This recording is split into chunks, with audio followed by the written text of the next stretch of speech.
హైదరాబాద్‌లో చెర్లపల్లిలో నిన్న రాత్రి భారీ అగ్ని ప్రమాదం జరిగింది. సర్వోదయం ఫేజ్ 1లో ఈ ఫైర్ యాక్సిడెంట్ చోటు చేసుకుంది. ఒకవైపు మంటలంతా వ్యాపించింది. ప్రస్తుతం మనం అక్కడనే ఉన్నాం. ఫైర్ సేఫ్టీ అధికారులు కూడా మంటలని అదుపులోకి చేసే ప్రయత్నం చేస్తారు. నిన్నంతా కూడా సుమారు ఉదయం వరకైతే మంటలని అదుపులోకి చేసే ప్రయత్నం చేస్తారు. రాచకొండ సిపి కూడా వచ్చి పూర్తిగా సంఘటన స్థలాన్ని ఇన్స్‌పెక్ట్ చేయడం జరిగింది. భారీగా భయభ్రాంతులకు గురయ్యారు ప్రజలని తెలుస్తుంది. మనం స్థానికంగా ఇప్పుడు ప్రస్తుతం ఇన్సిడెంట్ జరిగిన చోటనే ఉన్నాం. ఇక్కడనే ఫైర్ ఆహ్, యాక్సిడెంట్ చోటు చేసుకుందని పూర్తిగా తెలుస్తుంది. స్లాబ్ అంతా కింద పడిపోవడం, ఇంకా కూడా చిన్నపాటి ఫ్లూయిడ్స్ లీక్ అవుతున్నాయని తెలుస్తుంది. ఒకసారి మనం విజువల్స్‌లో చూడొచ్చు.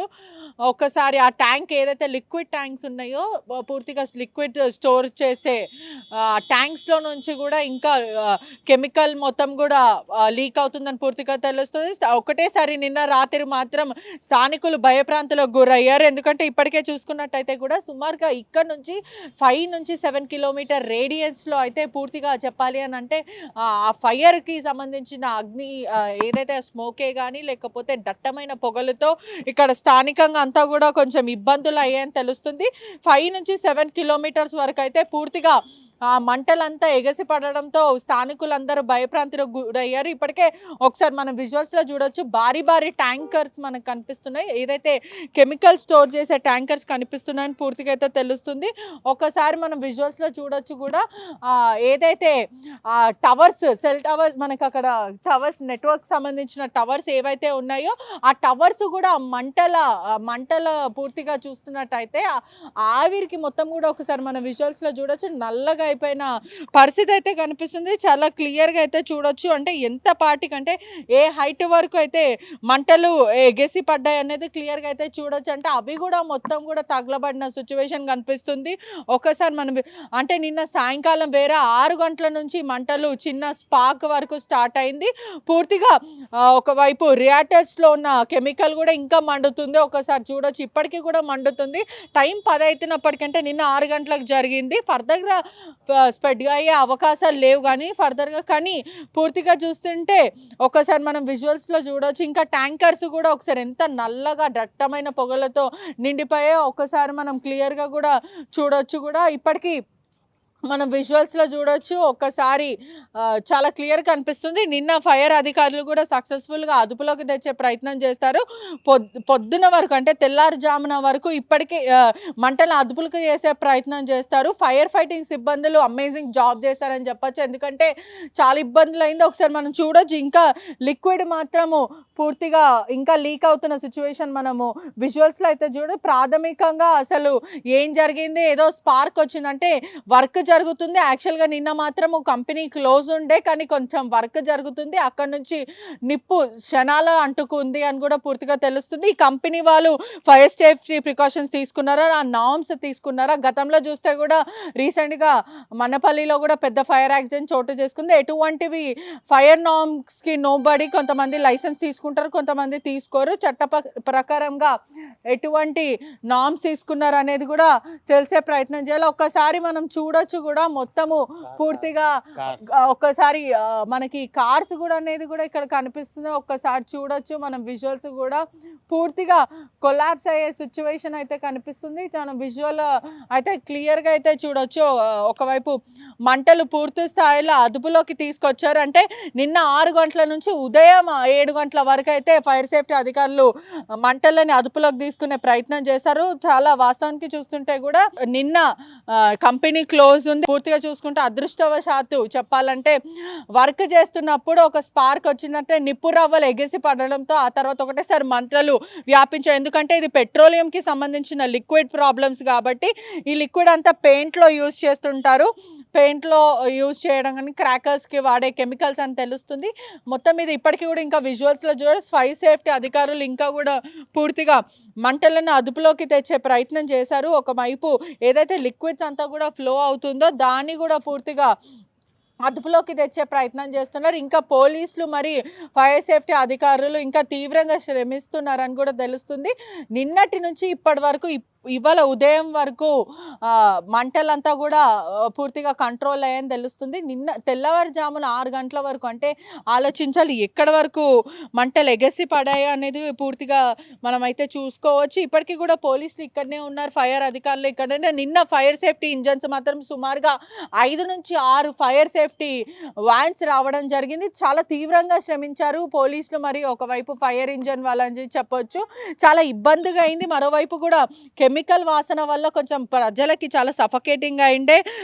ఇప్పటికీ కూడా ఇంకా స్మెల్ వస్తుందంటే ఒకసారి చూడొచ్చు ఇక్కడ చాలా కెమికల్ ఉంటుంది కాబట్టి స్మెల్ వస్తుంటుంది. ఒకటేసారి 4 అంతస్తుల బిల్డింగ్ కుప్పకూలడంతో ప్రజలందరూ చాలా భయభ్రాంతులకు గురయ్యారు. మనవైపు రబ్బర్ కంపెనీకి సంబంధించిన ఏదైతే ఇక్కడ స్థానికంగా ఉన్న ఒక ఫ్యాక్టరీ ఉందో అది కూడా కొంచెం దద్దమయ్యే సిచ్యువేషన్ అయితే ఉండే. ప్రజలు మాత్రం చాలా ఉక్కిరిబిక్కిరిగా ఫీల్ అయ్యారు. ఎందుకంటే సుమారుగా ఇక్కడ నుంచి చెల్లపల్లి ఏదైతే మనము ఫ్యాక్టరీలో ఉన్నామో ఈ ఫ్యాక్టరీ నుంచి సుమారుగా 5-7 కిలోమీటర్ల వరకు ఆ పొగ కనిపిస్తుంది. ఆ పొగ కూడా వ్యాపించిందంటే ఎంత భారీ స్థాయిలో మ్యాసివ్ ఫైర్ యాక్సిడెంట్ అనే చెప్పాలి. ఇప్పటికే పోలీసులు దేనివల్ల వచ్చింది, ఏదైనా ఫైర్ సర్క్యూట్ అయిందా లేదంటే ప్రధానంగా ఏదైనా నిప్పు రవ్వ స్పార్క్ ఒకటేసారి వచ్చిందనే విధంగా అయితే దర్యాప్తు చేస్తున్నారు. పూర్తిగా చూసుకుంటే కూడా అదృష్టవశాత్తు అంటే ఇప్పటికే క్లారిటీగా చూడాలంటే ఎవరికి ఏం జరగలే. అది చాలా హ్యాపీ న్యూస్ అని చెప్పొచ్చు. ఒకవేళ ఇది ఇంకా స్ప్రెడ్ అయి ఉంటే, ఒకవేళ ఫైర్ సేఫ్టీ వాళ్ళు లేట్ అయి వచ్చి ఉంటే లేదంటే ఇంకేదన్నా నెగ్లిజెన్స్ అయ్యి ఉంటే ఖచ్చితంగా ప్రాణాలు కోల్పోయే అవకాశాలు అయితే ఉంటాయి అని కూడా పూర్తిగా అయితే చెప్పొచ్చు. మనతో పాటు ఇండస్ట్రియల్ ఓనర్స్ ఉన్నారో ఒక్కసారి మాట్లాడే ప్రయత్నం కూడా చేద్దాము. అసలు ఏం జరిగింది? ఒకటేసారి మంటలు భారీగా ఎగిసిపడ్డాయి. చాలా మాసివ్ ఫైర్ యాక్సిడెంట్ అని చెప్పొచ్చు. పూర్తిగా 4 అంతస్తుల బిల్డింగ్ ఏదైతే ఉందో అదంతా కుప్పకూలింది. ప్రజలు కూడా చాలా ఇబ్బందులు పడ్డారు. అసలు ఈ కెమికల్ ఫ్యాక్టరీలో ఏం చేస్తారు? ఏం అమ్ముతారు? దీంట్లో వ్యర్థ కెమికల్ తీసుకొచ్చి ఇక్కడ ప్రాసెస్ చేస్తూ సాల్వెంట్స్ రిమూవ్ చేసి సాల్వెంట్స్ బయటికి పంపిస్తారు మళ్ళీ. సో ఎక్కువ స్టోరేజ్ ఉండడం వల్ల చిన్న మేబీ ఒక స్పార్క్ వచ్చి ఉంటుంది, ఎలక్ట్రికల్ విద్యుత్ సర్క్యూట్ షార్ట్ సర్క్యూట్ ఉంటుంది. దానివల్ల అంటే ఇది హై ఫ్లేమబుల్ సాల్వెంట్స్ అనేది చాలా హై ఫ్లేమబుల్. సో స్టోరేజ్ ట్యాంకులు ఉన్నాయి, డ్రమ్ములు ఉన్నాయి, చాలా కంజెస్టెడ్ ఏరియా. ఈ ఏరియాలో ఒకటేసారి మంటలు చెలరేగేసరికి ఇమ్మీడియట్గా అంతా క్యాచ్ ఒకటేసారి అయింది. ఇమ్మీడియట్గా 6:20కి ఆ ప్రాంతంలో ఫైర్ ఒకటేసారి వితిన్ 10-15 మినిట్స్లో ఆల్మోస్ట్ కొలాప్స్ అయింది దగ్గర. సో ఫైర్ అంతా అయింది. చాలా ఫైర్ ఇంజన్లు పిలిచినాము, ఇమీడియట్గా రియాక్ట్ అయినాం. మేము కూడా మా వంతు ప్రయత్నం మేము చేసినాము. ఇది మా పక్క ఫ్యాక్టరీ, పక్కన దస్తగిరి రెడ్డి అక్కడ ఆయన ఫ్యాక్టరీ కూడా ఆల్మోస్ట్ కొలాప్స్ అయింది. అది కూడా ఎన్ని ఫ్యాక్టరీస్ వ్యాపించాయి? మొత్తం 4 ఫ్యాక్టరీలు అమ్మ. ఒకటేమో హైటెక్ హైడ్రాలిక్, ఇదేమో సర్వోదయ సాల్వెంట్స్, ఇదేమో హైటెక్ హైడ్రాలిక్స్. ఇది చాలా పార్షియల్, చాలా తక్కువ. కాకపోతే అక్కడ దస్తగిరి రెడ్డి గారని ఫ్లోరో షీల్డ్ అది బాగా డ్యామేజ్ అయింది. దాంట్లో ఆల్రెడీ వెహికల్స్ ఉండే. ఈ మధ్యన కూడా ఏవో దద్దమయ్యాయని తెలుస్తుంది. మొబైల్ ఫోర్ క్లిప్స్ అవి కొత్తగా వచ్చినాయి. అవి ఆల్మోస్ట్ కొత్త అబ్బాయి కూడా కొత్త అతను ఆల్మోస్ట్ 3 crores 4 crores దాకా అతను లాస్ అయ్యిండు. బిల్డింగ్ ఇన్సూరెన్స్ ఉందని తెలుస్తుంది. ఈ కంపెనీ ఓనరు ఫోన్ అయితే స్విచ్ ఆఫ్ ఉంది ఇప్పటికైతే. అతను వస్తుండొచ్చు, మా ఓనరే కాబట్టి మేము కూడా మాట్లాడతాం. ఒకసారి మాట్లాడిన తర్వాత మేము ఏం చేయాలో ఫ్లూయిడ్స్ లీక్ అవుతున్నట్టు తెలుస్తున్నాయి. ఎప్పటి వరకు ఫైర్ సేఫ్టీ వాళ్ళు పోరాడారంటే సుమారుగా తెల్లారుజామున వరకు అని చెప్తున్నారు. 12:30 1 గంట ప్రాంతం వరకు, అంటే ఆల్మోస్ట్ 9:30 ప్రాంతంలో కొద్ది కంట్రోల్ వచ్చింది. బట్ స్టిల్ సేఫ్టీ కోసం వాళ్ళు 1:30 వరకు ఫైర్ ఫైటర్తో ఫైట్ చేసారు. దీనికి మెయిన్ అప్రిషియేట్ చేయాల్సింది ఏంటంటే ఫైర్ డిపార్ట్మెంట్ వాళ్ళను. నిజంగా వాళ్ళు ఇమీడియట్గా 10-15 షార్ట్లో మాకు చెల్లపల్లి ఒక ఫైర్ టెండర్ ఒకటి ఉంది, నాచారంలో ఒక ఫైర్ టెంట్ ఉంది ఇండస్ట్రీకి సంబంధించి. దాని తర్వాత ఈ 2 వచ్చిన తర్వాత ఇమీడియట్గా ఎన్ఎఫ్సి వాళ్ళు కూడా స్పెషల్ పర్మిషన్ తీసుకొని వాళ్ళు బాగా సపోర్ట్ చేశారు మాకు. సో అది ఈ ఫైర్ కంపెనీ మొత్తం కొలాప్స్ అయింది. బట్ ఇది స్ప్రెడ్ కాకుండా వాళ్ళ ప్రయత్నం ఇక్కడ వాళ్ళ ఈజీగా చాలా ఉంటుంది వాళ్ళది. అంటే అదృష్టం కొద్దీ ఎవరికి ఏం జరగడం అది మంచిది. ఎందుకంటే ఒకవేళ చాలా మంటలు అంటే సుమారుగా 5-7 కిలోమీటర్ వరకు కనిపిస్తుంది. ఎవరికి ఏం జరగదు. ఎటువంటి ఫైర్ నార్మ్స్ పాటించారు మీరు? ప్రికాషన్స్ అన్ని తీసుకున్నారా ఇక్కడ? ఇది ఆల్మోస్ట్ మా చెల్లపల్లి ఇండస్ట్రీలో ఫేజ్ 1 అనేది ఆల్మోస్ట్ 40 years బ్యాక్ ఎస్టాబ్లిష్ అయింది. సో ఇది కంజెస్టెడ్. యాక్చువల్గా వీళ్ళు కూడా వాళ్ళు బయట బీదర్లో వేరే ఫ్యాక్టరీ పెట్టుకున్నారు. They are about to move, అంటే ఇవి షార్ట్లీ వాళ్ళు బయటికి వెళ్తుండే. సో దానికోసం పెద్ద నామ్స్ అనేది ఫాలో ఉండకపోయి ఉండొచ్చు, అది చెప్పలేము. ఎందుకంటే మేము ఎప్పుడు ఇన్సైడ్ ఫ్యాక్టరీలోకి ఎప్పుడు విజిట్ చేయం కాబట్టి దాని మీద పెద్దగా మాకు సబ్జెక్ట్ అంటే ఉండదు. పోలీసులు ఏం చెప్తున్నారు? దేనివల్ల ఇదంతా వచ్చింది? ఏమైనా చెప్పారా? పోలీసులు కేసు నమోదు ఇంకా చేసుకున్నారు? వాళ్ళు రాత్రి 1 వరకు ఇక్కడే ఉన్నాం మేమంతా. పోలీసు వాళ్ళు కూడా ఇక్కడనే ఉన్నారు. రాత్రి వాళ్ళు మొత్తం ఇక్కడనే ఉన్నారు. ఇప్పుడు దాంట్లో అడుగుపెట్టడానికి కూడా ఛాన్స్ లేదు. మేబీ ఈ 1 డే 2 డేలో ఏమన్నా తెలుస్తుండొచ్చు కానీ బట్ ఇక్కడ క్యాజువల్స్ అయితే ఏం జరగలేదు అంటే ఆ కాబట్టి టైంలో ఎవరైనా పనిచేస్తూ ఉన్నారా? ఎవరు స్థానికంగా ఉన్న వాళ్ళు గుర్తించారా? ఎక్కడి నుంచి మంటలు స్టార్ట్ అయ్యాయి? ఈ ఫ్యాక్టరీలో ఆల్మోస్ట్ ఇది నిన్న వీళ్ళు దాన్ని మెయింటెనెన్స్ కోసం తీసుకున్నారని చెప్తున్నారు. సో దీంట్లో షట్ డౌన్ తీసుకున్నారు. ఒక 4 వరకు పనిచేస్తుండే.